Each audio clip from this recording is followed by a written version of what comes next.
कहानी मुट्ठी भर स्नेह। गेट खुलने की आवाज़ से मेनका ने कंधे उचकाकर वहीं पास की खिड़की से बाहर झांका। वही था जिसका पिछले 2 घंटे से वो इंतजार कर रही थी, डाकिया। मेनका का हृदय जोर से धड़क उठा। वो वैसे ही बैठे बैठे सामने वाले दरवाजे के नीचे फर्श को देखती रही। हाथ पैर की कंपकपी इतनी तेज बढ़ गई कि वो चाह कर भी उठ नहीं पाई। शॉल को जोर से शरीर पर लपेट कर वह छुई मुई सी बैठी थी कि दरवाजे के नीचे से कागज का एक टुकड़ा खिसक कर अंदर आ गया। उस टुकड़े को देखते ही सारी कंपकपी, सारी सिहरन जैसे रुक सी गई। मेनका को लगा जैसे एक क्षण के लिए हृदय की धड़कन थम सी गई और पुनः जोरों से धड़कने लगी। मेनका की आंखों से 2 बूंद अश्क निकलकर गालों पर लुढ़क आए। आज मेनका के इंतजार का अंतिम दिन था। अब वो फिर से कभी उस पत्र का इंतजार नहीं करेगी जिसका कि पिछले 10 दिनों से इंतजार करते करते वो थक चुकी थी। गालों पर फैले आंसू मेनका की विवशता से स्पष्ट कर रहे थे। दरवाजे की ओट से खिसक कर अंदर आए टुकड़े पर एक नज़र डालकर मेनका ने मुंह फेर लिया था। यह किसी रजिस्टर्ड पत्र की पावती थी, परंतु मेनका को तो एक अंतर्देशीय पत्र या लिफाफे का इंतजार था जिस पर मेनका को किस्मत का फैसला लिखा होना था। मेनका को लग रहा था कि कुछ दिनों को और छुट्टी ले लो, पर वो जानती थी कि ऐसा करना संभव नहीं। साल में 2 बार माँ से मिलने गांव भी जाना होता है और आधी छुट्टियां तो ऐसे ही खत्म हो चुकी हैं। इस शहर में नौकरी की मजबूरी ने उसे बांध रखा है। माता पिताजी गांव की पुश्तैनी जमीन छोड़कर यहाँ आना नहीं चाहते, इसलिए मेनका को ही साल में 2 बार उनके पास जाना पड़ता है। अपनी बेवकूफ़ी पर मेनका खींच उठी। ना आदित्य को पत्र लिखती, ना इस मुसीबत में फंसती। उसे क्या जरूरत थी पहल करने की? आदित्य पहल करता तो ठीक ही था, नहीं करता तो क्या मर जाती वो? अकेले भी तो जिंदगी जी जा सकती थी। अपने आप को कोसते हुए मेनका फूट फूट कर रो पड़ी। आदित्य ने मेनका को जवाब न देकर सिद्ध कर दिया था कि मेनका उसके जीवन में कोई अहमियत नहीं रखती। अपनी बात लिखने से पहले उसे अच्छी तरह सोचना चाहिए था। जाने पत्र पढ़कर आदित्य पर कैसी प्रतिक्रिया हुई होगी। कहीं दफ्तर में इसका ढिंढोरा ना पीट दे। सोचते सोचते मेनका अस्त व्यस्त सी हो जाती। कल तो दफ्तर जाना ही होगा आदित्य का सामना करने। ख्याल मात्र से उसका दिल दहल जाता। मेनका को यह विश्वास हो जाता था कि आदित्य की आंखों में जो कुछ भी उसने पढ़ा था शायद गलत पढ़ा था। आदित्य को पहचानने में कहीं ना कहीं कोई भूल हुई ही होगी। उसे प्रेम पत्र लिखकर मेनका ने अपने आप को उसकी नज़रों में गिरा दिया है, लेकिन आदित्य का वो अपलक ताकना, मेनका के नज़दीक आते ही आंखों में भावों का बदल जाना, क्या सब मेनका का वहम था? मेनका ने आदित्य के प्यार को महसूस किया था और उस पर विश्वास करके उसने अपनी पूरी बात आदित्य को लिख दी थी। पत्र के अंत में मेनका ने यह भी लिख दिया था कि वो तब तक दफ्तर नहीं आएगी जब तक आदित्य उसके घर के पते पर पत्र लिखकर अपने निर्णय की सूची नहीं दे देगा। साथ ही मेनका ने अपने घर का पता भी लिख दिया था, पर आदित्य ने जवाब नहीं दिया था। कभी कभी मेनका यह सोचकर डर सी जाती कि कहीं आदित्य ने उसे चरित्रहीन ना समझ बैठे।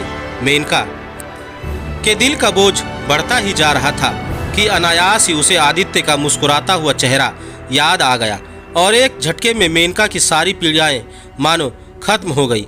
मेनका का विश्वास आदित्य की मुस्कुराहट को याद करते ही पक्का हो गया कि आदित्य भी उसे चाहता है। आदित्य ने जरूर लिखा होगा, पर डिब्बे में डालना भूल गया होगा। भुलक्कड़ तो वह है ही। आदित्य ने भूल जाने वाली आदत के याद आते ही मेनका के होठों पर प्यार भरी मुस्कुराहट फैल गई। मेनका को यह अच्छी तरह याद था कि एक बार कंपनी का एक ऑर्डर अपने ही दराज में रखकर आदित्य ने मेनका को किस कदर डांटा था, और जब गलती ना करने के बाद भी मेनका ने माफ़ी मांगी तो कड़क कर कहा था, 10 मिनट के अंदर ऑर्डर ढूंढ लाओ वरना तुम ऑफिस छोड़ सकती हो। ऐसे में गैर जिम्मेदार कर्मचारी की यहाँ कोई ज़रूरत नहीं। तब अपनी टेबल पर मुंह छुपाकर कितना रोई थी मेनका। ऑर्डर तो उसे दिया ही नहीं गया था। कुछ देर बाद ऑर्डर अपने ही दराज में पाकर भी आदित्य ने मेनका को ही डांटा था।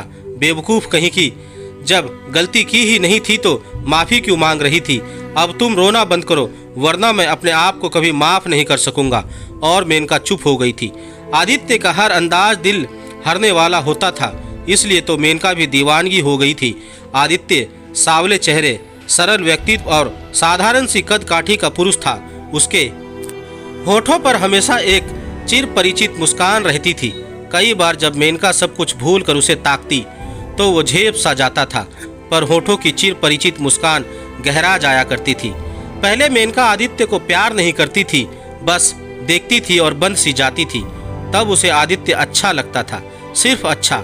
आदित्य मेनका के दफ्तर में मैनेजर था, इसलिए मेनका को कई बार उसके पास जाना होता था, कभी डिटेक्शन लेने तो कभी अपने टाइप किए हुए कागजों पर हस्ताक्षर कराने। जब भी वो आदित्य के पास जाती तो उसका दिल जोर जोर से धड़कने लगता था और मेनका महसूस करती कि आदित्य उसे सिर्फ अच्छा ही नहीं लगता, बल्कि उसी बीच आदित्य दूसरे शहर चला गया। तभी मेनका ने महसूस किया कि वो आदित्य को सचमुच प्यार करने लगी है। आदित्य के बिना सारा दफ्तर सूना लगने लगा। ऐसा लगने लगा कि आदित्य को देखना मेनका के जीवन की एक जरूरत बन गई है। और जब आदित्य लौटा तो मेनका पूछ बैठी थी, कहाँ चले गए थे? अपने बेटे से मिलने। आदित्य का सहजता पूर्वक दिया गया जवाब मेनका को अंदर तक हिला गया था। वो चौंक सी गई थी। तो क्या आदित्य विवाहित है? आदित्य के बारे में जो कुछ भी वो सोचती रही थी, उसका ख्याल आते ही उसे लगा वो आदित्य की अपराधिनी है। एक शादीशुदा पुरुष के बारे में जाने क्या क्या सोचने लगी थी वो। आंखों के कोर में फंसे आंसू बहकर गालों में लुढ़क आए थे। आदित्य के नज़र बचाकर उसने आंखें पूछ ली, आपका परिवार कहाँ है सर? हिम्मत करके पूछ लिया उसने। मेरी पत्नी नहीं है। टेबल पर फैले कागजों को समेटते हुए आदित्य बोले। बेटे को जन्म देते हुए वो स्वर्गवासी हो गई। तब से बेटा अपने नानी के पास है। ओह, मेनका का दिल भर आया था। कभी कभार आदित्य के चेहरे पर जो सूनापन वो देखी थी, उसका कारण अब उसकी समझ में आ रहा था। अब मेनका का आदित्य के प्रति प्यार भी गहरा हो गया। मेनका को लगता कि वो आदित्य की सारी पीड़ा को अपने स्नेह से ढक दे। आदित्य को सामने पाते ही मेनका अपनी आंखों से सारा स्नेह आदित्य की आंखों में उड़ेल देती और आदित्य मुस्कुरा देता। मेनका बहुत आकर्षक तो नहीं थी, पर अपने सौम्य स्वभाव के कारण वो सबको प्रिय थी। जब कभी वो आदित्य के पास बैठी डिक्टेशन लेती, आदित्य की आंखों को अपने चेहरे पर टिका महसूस करती। मेनका को महसूस होता कि आदित्य कुछ कहना चाहता है पर कह नहीं पाता। आदित्य की इसी उलझन को दूर करने के ख्याल से मेनका ने पहल की थी और आदित्य की मुश्किल आसान करने के ख्याल से उसने आदित्य को एक प्रेम पत्र लिख दिया था। पर आदित्य ने जवाब न देकर मेनका के दिल को ठेस पहुंचाई थी। मेनका ने मन ही मन निर्णय ले लिया कि दफ्तर जाते ही वह किसी और विभाग में स्थानांतरण के लिए आवेदन दे देगी, ताकि आदित्य से सामना ना के बराबर हो। मेनका का तो जी चाह रहा था कि चुल्लू भर पानी में डूब कर मरे। अपनी जिन भावनाओं को संयत न रख पाने के कारण वो इस शर्मनाक स्थिति में आ पहुंची थी, उस भावनाओं को वो अब कोसने लगी थी। दूसरे दिन बड़े भारी मन से मेनका दफ्तर पहुंची, पर वहां कोई सामान्य नहीं लगी। शायद आदित्य ने किसी को कुछ बताया नहीं होगा, पर बुलाकर कुछ कहेंगे जरूर, शायद डांट भी दे।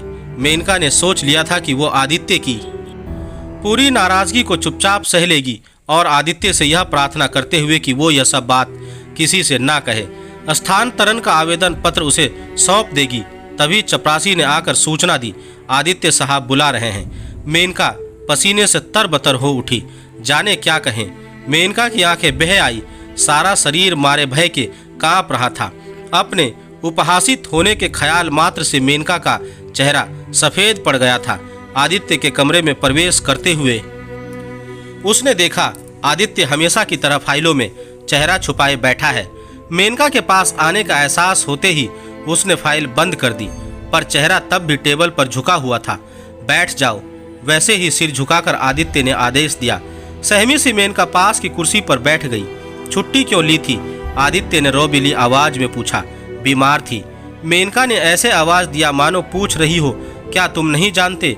मुस्कुराकर आदित्य ने सिर उठाया था। निगाहों के मिलते ही मेनका अंदर तक थरथरा गई। मेनका, धीरे से आदित्य ने कहना शुरू किया, मैं यहाँ नहीं था। बेटे की तबीयत ठीक नहीं थी, इसलिए उससे मिलने चला गया था। मेनका ने सिर उठाकर देखा, आदित्य के चेहरे पर कोई कठोरता नहीं थी। वो आश्वस्त हो गई। आज ही लौटा तो तुम्हारा पत्र टेबल पर पड़ा मिला। मैं खुशकिस्मत हूँ कि तुमने मुझे अपने प्यार के काबिल समझा। लेकिन मेनका, मैं वो मुसाफिर हूँ जो जीवन की राहों में अपना सब कुछ लुटा चुका है। भला मुझसे विवाह करके तुम्हें क्या मिलेगा? मैं तुम्हें दे ही क्या सकता हूँ? आदित्य का गला रूंध आया, आंखें भर आई थी। मुट्ठी भर स्नेह, मेनका ने कहा और अपना हाथ आदित्य के हाथ पर रख दिया। मेनका ने देखा आदित्य के होठों पर चिर परिचित मुस्कान का स्थान अब एक उन्मुक्त हंसी ने ले लिया था। दोनों की पलकें गीली थी। दोस्तों, आपको मेरी यह कहानी कैसी लगी? आप मुझे मेरे कमेंट्स बॉक्स में जाकर मुझे बता सकते हैं। और अगर आप मेरे चैनल पर नए हैं तो मेरे चैनल को सब्सक्राइब जरूर करें और बेल आइकन का बटन भी दबा दें। धन्यवाद दोस्तों।